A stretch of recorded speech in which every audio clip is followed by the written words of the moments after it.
नमस्कार, मैं हूं निकिता और आप देख रहे हैं सत्य हिंदी। एक नजर डालते हैं अब तक की सुर्खियों पर। ट्रंप की नीतियों पर कनाडा की चुनौती। कनाडा ने ट्रेड पॉलिसी प्रस्ताव किए खारिज। इस्राएल में सरकार के खिलाफ जबरदस्त प्रदर्शन। अमेरिका के राष्ट्रपति डोनाल्ड ट्रंप की नीतियों को लेकर अंतर्राष्ट्रीय स्तर पर विरोध बढ़ता दिख रहा है।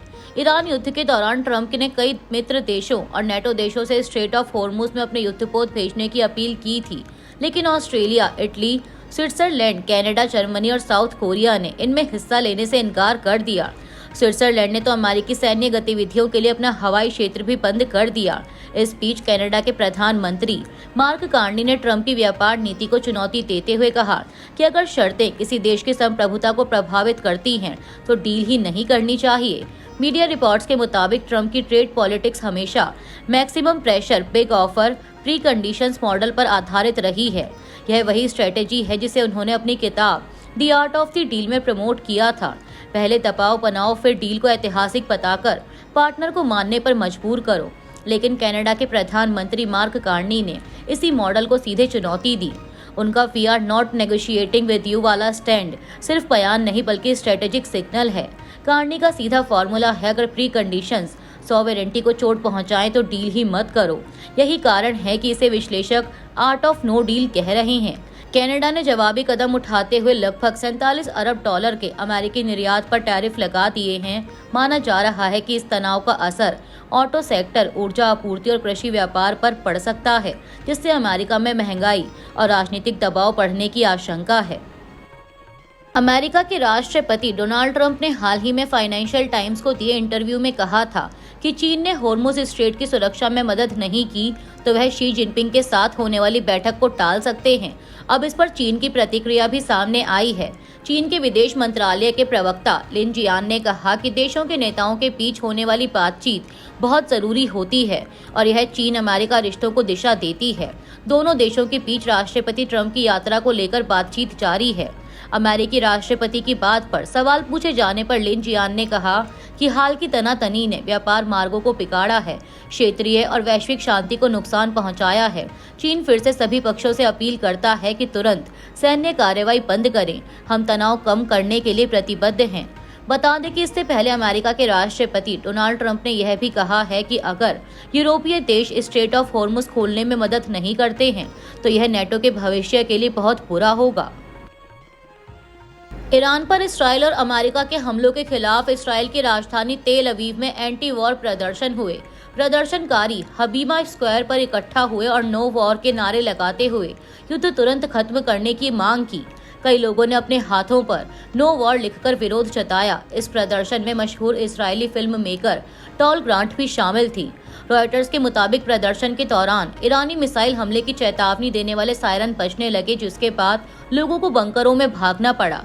यह विरोध 28 फरवरी से शुरू हुए अमेरिका इसराइल के संयुक्त सैन्य अभियान ऑपरेशन एपिक फ्यूरी के खिलाफ है, जिसमें ईरान के परमाणु और मिसाइल ठिकानों को निशाना बनाया गया था। ईरान ने भी जवाब में इसराइल और खाड़ी क्षेत्र में अमेरिकी ठिकानों पर मिसाइल और ड्रोन हमले किए। मीडिया रिपोर्ट्स के अनुसार इस युद्ध में अब तक इसराइल में 15 लोगों की मौत हुई है, जबकि ईरान में मरने वालों की संख्या करीब 1400 बताई जा रही है। चुनाव घोषणा के बाद इलेक्शन कमीशन ने बंगाल में बदले अफसर। ममता बनर्जी का संसद से सड़क तक हंगामा। पश्चिम बंगाल विधानसभा चुनाव की घोषणा के कुछ ही घंटों बाद चुनाव आयोग द्वारा कई शीर्ष अधिकारियों के तबादले किए जाने पर राज्य की राजनीति गर्मा गई है। टीएमसी ने इस फैसले का कड़ा विरोध किया है। चुनाव आयोग ने राज्य की मुख्य सचिव नंदिनी चक्रवर्ती, गृह सचिव जगदीश प्रसाद मीना, डीजीपी पीयूष पांडे और कोलकाता पुलिस कमिश्नर सुप्रतीम सरकार को उनके पदों से हटा दिया। उनकी जगह नए अधिकारियों की नियुक्ति की गई है और सभी बदलाव तुरंत लागू करने के निर्देश दिए गए हैं। इस फैसले के विरोध में टीएमसी के सांसदों ने राज्यसभा से पूरे दिन के लिए वॉकआउट किया। सांसद टिरेक ओब्रायन ने कहा कि आधी रात को इतने बड़े स्तर पर तबादले करना सवाल खड़े करता है। मुख्यमंत्री ममता बनर्जी ने भी नाराजगी जताते हुए सड़कों पर विरोध प्रदर्शन की घोषणा की। टीएमसी का आरोप है कि बीजेपी चुनाव जीतने के लिए सरकारी मशीनरी का इस्तेमाल कर रही है, जबकि केंद्र सरकार का कहना है कि चुनाव आयोग एक संवैधानिक संस्था है और उसके फैसलों पर सवाल उठाना सही नहीं है। बता दें कि पश्चिम बंगाल में 23 और 29 अप्रैल को 2 चरणों में वोटिंग होगी और 4 मई को वोटों की गिनती की जाएगी। अशोका यूनिवर्सिटी के प्रोफेसर महमूदाबाद को मिली राहत, मुकदमा चलाने से पीछे हटी हरियाणा सरकार। हरियाणा सरकार ने सुप्रीम कोर्ट को बताया है कि वह अशोका यूनिवर्सिटी के एसोसिएट प्रोफेसर और पॉलिटिकल साइंस विभाग के प्रमुख डॉक्टर अली खान महमूदाबाद के खिलाफ मुकदमा चलाने की मंजूरी नहीं देगी। सरकार ने इसे एक बार की उदारता बताते हुए यह फैसला लिया है।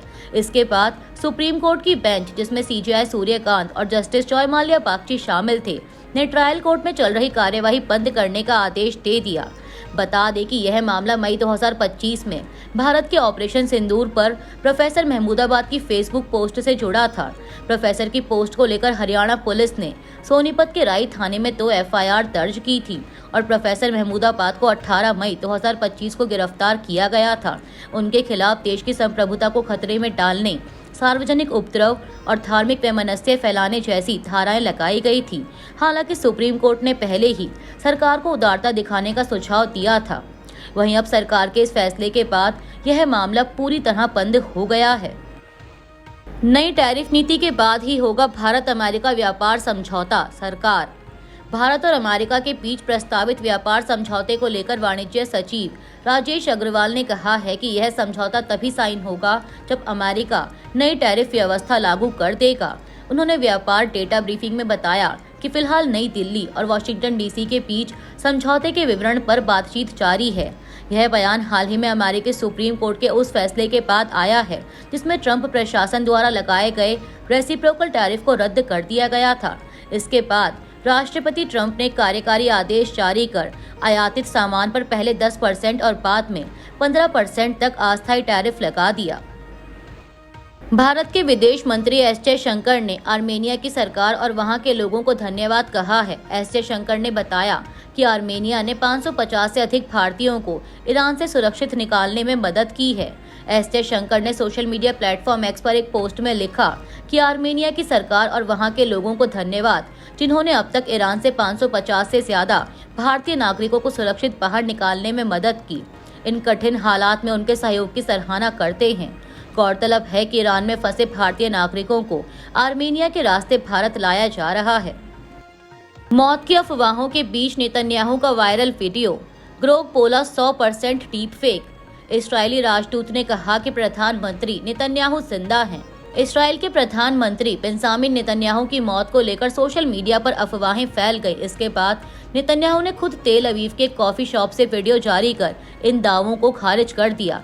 लेकिन यह वीडियो सामने आने के बाद एक नई डिबेट शुरू हो गई है।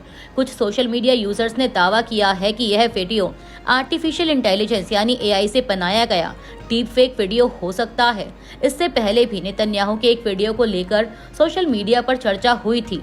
उस वीडियो में कुछ लोगों ने दावा किया था कि नेतन्याहू के हाथ में 6 उंगलियां दिखाई दे रही हैं। हालांकि तुर्की की न्यूज एजेंसी अनातोलू ने इस दावे को झूठा बताते हुए कहा था कि यह सिर्फ एक अफवाह है। इस बीच एलन मस्क के सोशल मीडिया प्लेटफॉर्म एक्स के चैट बोर्ड क्रोक ने भी इस विवाद को और बढ़ा दिया। एक यूजर के सवाल के जवाब में क्रोक ने कहा कि यह वीडियो एआई से बनाया गया डीप फेक हो सकता है। क्रोक ने अपने जवाब में लिखा कि यह वीडियो ऐसा दिखाया गया है जैसे बेंजामिन नेतन्याहू कॉफी पीते हुए ईरान और लेबनान से जुड़े सैन्य ऑपरेशन पर बात कर रहे हों, लेकिन ऐसी कोई असली घटना मौजूद नहीं है। इस्राएल के प्रधानमंत्री बेंजामिन नेतन्याहू की मौत के इस पूरे विवाद के बीच अब भारत में इस्राएल के राजदूत रुवेन असार ने एआई वीडियो के दावे को झूठा बताया है और कहा कि नेतन्याहू जिंदा हैं। इस्राएली राजदूत ने कहा कि प्रधानमंत्री नेतन्याहू जिंदा हैं। जब मैं इस्राएल में था तब मैंने उन्हें कई बार खुद देखा। कैफे वाला यह वीडियो एआई से बनाया गया नहीं है। इस मामले में बहुत गलत जानकारी फैलाई जा रही है। हालांकि राजदूत ने इस्राएली पीएम को कब और किस तारीख को देखा, इस बारे में कोई जानकारी नहीं दी। फ्रांस के मैक्रोन की ईरान से क्षेत्रीय हमले रोकने की अपील। होर्मुज में आवाजाही बहाल करने पर भी बोले।